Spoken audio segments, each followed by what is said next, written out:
जय Hind, this is Sushil Singh. तो आज हम बात करेंगे मैथ के नेक्स्ट यूनिट के बारे में, डेट इज पॉलिनोमियल। तो क्लास 10th का हमने इससे पहले क्या कर लिया, फर्स्ट यूनिट कंप्लीट कर लिया, डेट इज रियल नंबर, जिसमें हमने डिफरेंट मेथड्स पढ़े थे एलसीएम और एचसीएफ निकालने के लिए।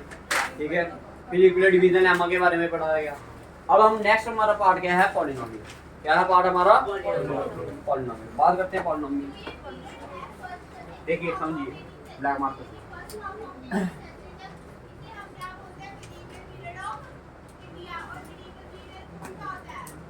देखिए भाई, पॉलिनोमियल पढ़ने से पहले आपको कुछ बेसिक चीजें पता होनी चाहिए भाई सभी बच्चों को। मैं वो सुनाने जा रहा हूँ। देखिए दो चीजें होती हैं, एक होता है कॉन्स्टेंट्स, एक होते हैं वेरिएबल।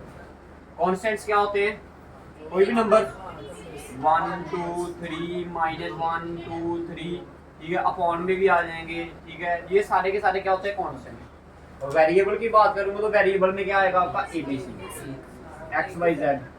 ये सारे के सारे किस में आते हैं आपके, वेरिएबल। किसमें आते हैं, ठीक है। अब भाई जब ये दोनों चीजें आपस में मिल जाती हैं, जैसे मैं एक एक्सप्रेशन लिखूं, ये लिख दिया मैंने 5x।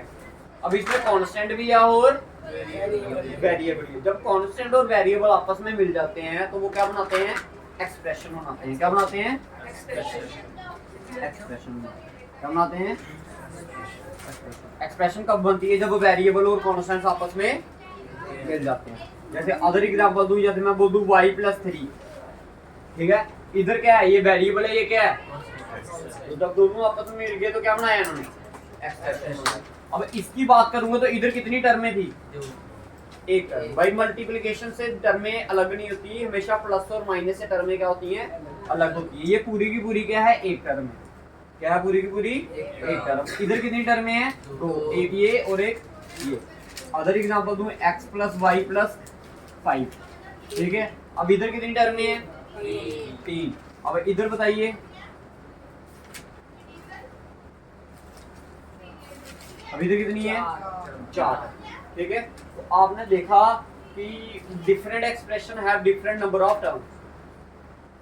एक्सप्रेशन बताया मैंने क्या होता है, टर्म्स और किसकी बनी होती है, ये किसकी बनी होती है, कांस्टेंट्स एंड वेरिएबल्स की बनी होती है। फिर आपने देखा कि x, ये वाली एक्सप्रेशन में एक टर्म है, इस वाली एक्सप्रेशन में 2, इसमें 4, इसमें 3। अब देखिए, अब इनके डिफरेंट नाम होते हैं। क्या होते हैं, डिफरेंट नेम। देखो अगर किसी एक्सप्रेशन में कितनी टर्म्स हैं, एक ही टर्म है, कितनी टर्म है, एक ही टर्म, उसको बोलते हैं मोनोमियल। अगर 2 टर्में होंगी तो, अगर 3 टर्में होंगी तो,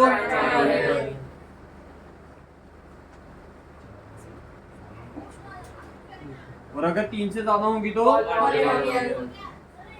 समझ लिया ये आपने, समझे भाई आप। तो आप इसका आंसर कैसे लिखना, आपने डेफिनेशन क्या लिखनी है, आपने लिखना है an expression having one term is called monomial, an expression having two term is called binomial, and the expression having three term is called trinomial, and if the expression having more than 3 terms then it is known as monomial. बताइए इधर तक किसी को confusion है तो बताइए, ठीक है, हो गया। अब भाई ये तो आ गई टर्म्स की बात। अब मैं बात करता हूँ नेक्स्ट, क्या, डिग्री। किसकी, degree of a polynomial.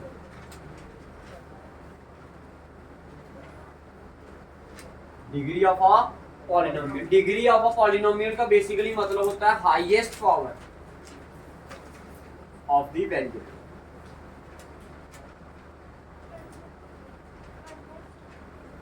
Highest power of the variable. अच्छा बताइए, जो ये वाली टर्म थी, इसमें वेरिएबल की हाईएस्ट पावर क्या है, ये जैसे मैंने लिखा था क्या, 5x।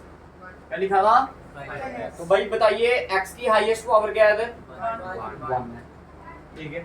फिर इधर कितनी थी, बाइनोमियल वाली में, इसमें भी हाईएस्ट पावर कितनी है, इसमें हाईएस्ट पावर 2। फिर अगर ऐसा लिख दिया x³ + x², ऐसे करके, तो अब बताइए हाईएस्ट पावर। क्लियर है, सभी को समझ आ गया। तो भाई डिग्री क्या होती है, आपने उनकी वेरिएबल चेक करना है कि हाईएस्ट पावर कितनी है। क्या चेक करना है कि हाईएस्ट पावर कितनी है। ठीक है। तो इधर से ही डेफिनेशन अराइजेस होती है। पहले वाली आती है आपकी लीनियर पॉलिनोमियल। क्या आती है? देखो अ पॉलिनोमियल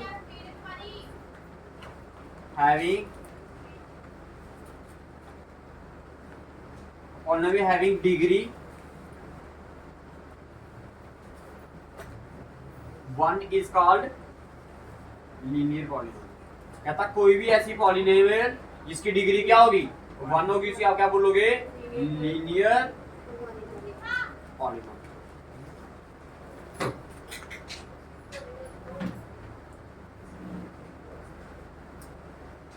लीनियर पॉलिनोमियल समझ आया भाई आपको?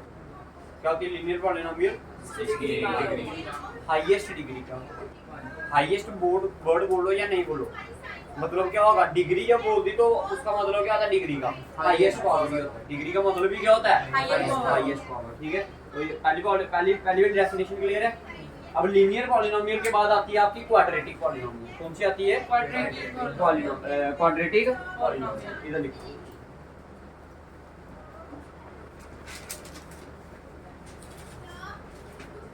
क्या बोलोगे क्वाड्रेटिक पॉलिनोमियल को आप? A polynomial having a degree 2। तो इसमें याद रखना डिग्री कितनी होती है? 2 होती है। उसे आप क्या बोलते हो? क्वाड्रेटिक। ठीक है, उसके बाद आती है क्यूबिक पॉलिनोमियल। तो क्यूबिक में क्या होगी? डिग्री 3। तो जितनी भी ये डेफिनेशन से बताई है, थर्ड वाली क्या होगी आपकी? क्यूबिक होगी। क्या होगी? Cubic polynomial. क्यूबिक पॉलिनोमियल में हाईएस्ट जो पावर होती है वो कितनी होती है आपकी? एग्जांपल लिख लेना, ठीक है सारे। बता दिए भाई, जल्दी गिरती फिर आगे बताते हैं।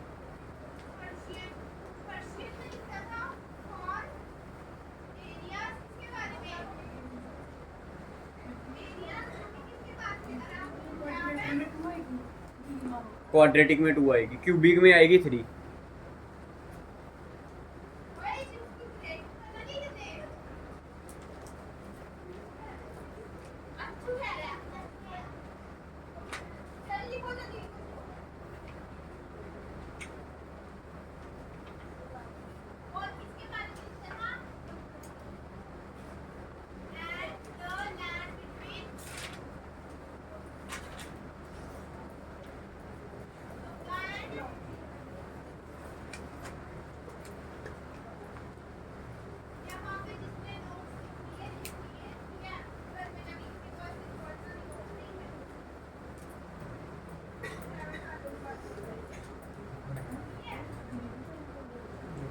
हो गया।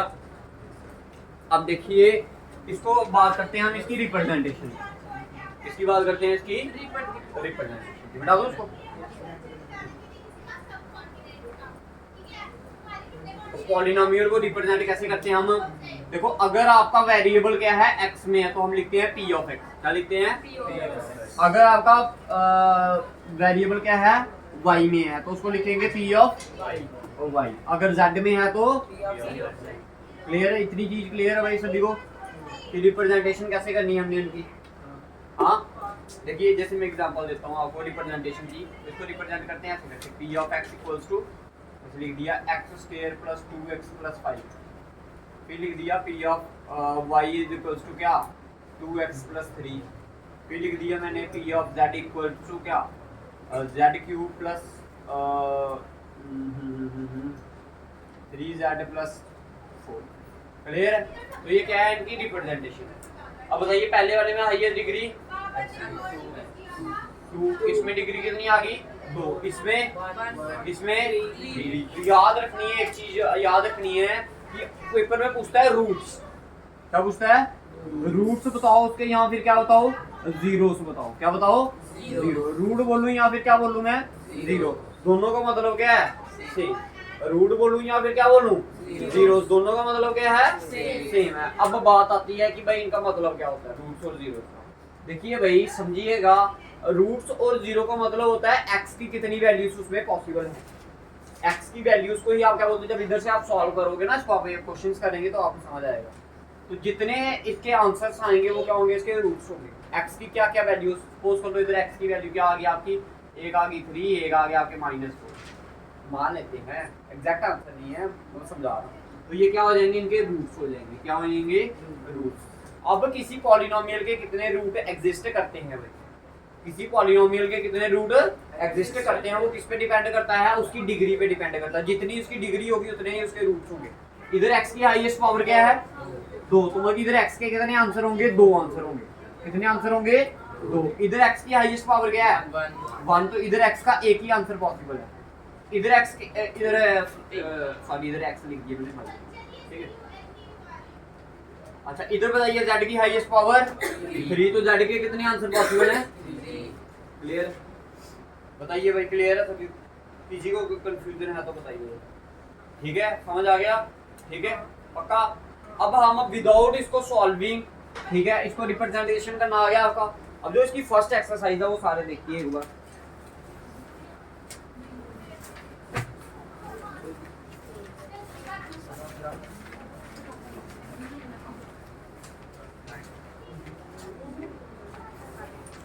अच्छा देखिए, इसको रिप्रेजेंट कैसे करते हैं, ऐसे करके y equal to P of X, ध्यान से समझना, y equal to P of X, या फिर इसको ऐसे रिप्रेजेंट करते हैं x equal to P of y, दोनों तरह से कर सकते हैं, डिपेंड करता है कि इक्वेशन किस तरह से दी है, उसी तरह से आप इसको रिप्रेजेंट। अब फर्स्ट वाली एक्सरसाइज 2.1 का क्वेश्चन नंबर 1 देखिए, पहले बिठा दो इसको। अब पेपर में क्वेश्चन में आपको पूछा गया है find the number of zeros for p of x, find the number of zeros for p of x। ये आपकी कौन सी एक्सिस होती है, x, ये y। बनाइए सारे, ये फर्स्ट एक्सिस आपकी, ठीक है। कितने क्वेश्चन दिए इसमें, 6।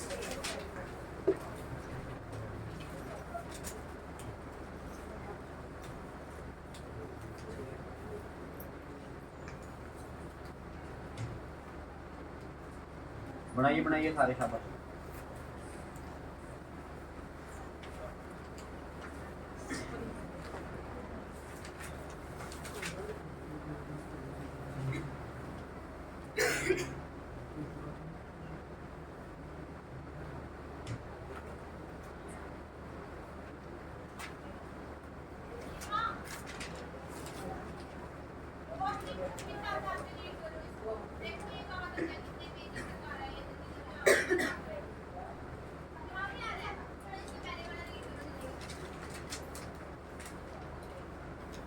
बड़ा आसान है इसके आंसर।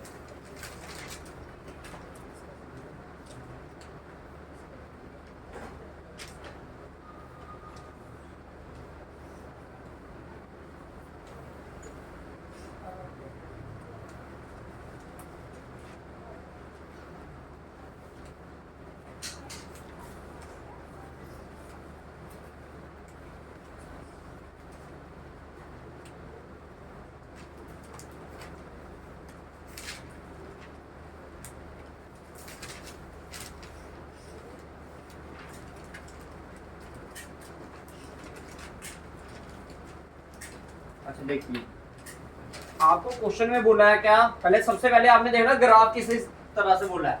आपको बोला है y इज इक्वल टू क्या, p of y is equal to p of x। अब मेरी बात ध्यान से सुनना, कहीं जगह पर क्या लिखा होता है, x equals to p of y, दोनों में फर्क होता है भाई। अब दोनों में फर्क भी इधर ही बता दूंगा मैं आपको, ठीक है। अगर पहले हम क्वेश्चन की बात करते हैं, ठीक है, y equal to p of x की, मतलब कि जो आपका पॉलिनोमियल है वो किसकी फॉर्म में है, x की फॉर्म में है। अगर ऐसा कभी आपको दिया जाए और पूछा जाए कि बताओ पॉलिनोमियल किस फॉर्म में है, तो आपने क्या बताना, किसकी फॉर्म में है, x की फॉर्म में। किसकी फॉर्म में है, x। अब दूसरी बात जो आपने इधर याद रखनी है वो क्या होती है भाई, अब देखो अगर p ऑफ x बोला है ना इसने, तो आपने किसके वेरिएबल चेक करने हैं, x के चेक करने हैं कि x की हाईएस्ट पावर कितनी है। वो कैसे पता चलेगा, जितनी बार ये जो ग्राफ ड्रा किया होगा ना आपका x एक्सिस को टच करेगा, उतनी बार वो उसको क्या करेगी, उतने उसकी पावर होगी, उतने ही उसके क्या होंगे, रूट्स होंगे। बताइए ये लाइन है ना ग्राफ की, ग्राफ की ये लाइन है ना, अब बताइए ये एक्स एक्सिस को टच कर रही है? नहीं कर रही है, तो इधर नंबर ऑफ जीरोस कितने हो जाएंगे? क्लियर? अब इधर बताइए एक्स एक्सिस को कितनी बार टच कर रही है?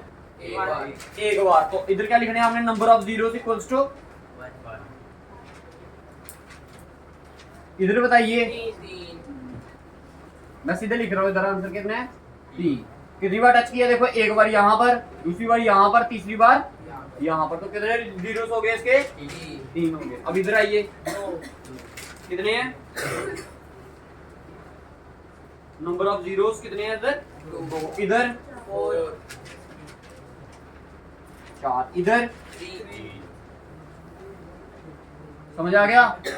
अगर इसकी जगह पर y equal to P of x की जगह पर x equal to P of y लिखा होता तो फिर किसके चेक करते? y के। तो अब इधर बताइए y के अगर होते तो कितने होते? 1 इधर, 1 इधर, इधर, इधर, इधर 0। समझ आ गया? तो अगर कई बार आपको जीरोस ना पूछते हुए वो पूछते हैं कि कौन सी पॉलिनोमियल है, अब बताइए ये वाली किसी को टच कर रही है? कितने जीरोस है इसके? हाईएस्ट पावर कितनी? अगर एक जीरो आया तो x की हाईएस्ट पावर भी कितनी होगी? 1 होगी। तो ये कौन सी पॉलिनोमियल बन गई? लीनियर। ये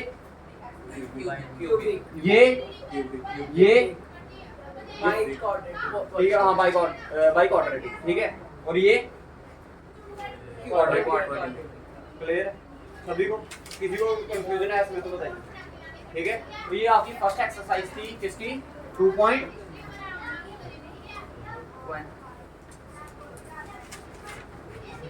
एक्सरसाइज 2.1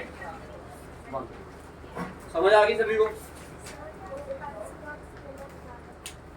ठीक है, समझ आ गया? इसमें कोई दिक्कत किसी को तो? हाँ, ये को बोलते हैं बाई क्वाड्रेटिक।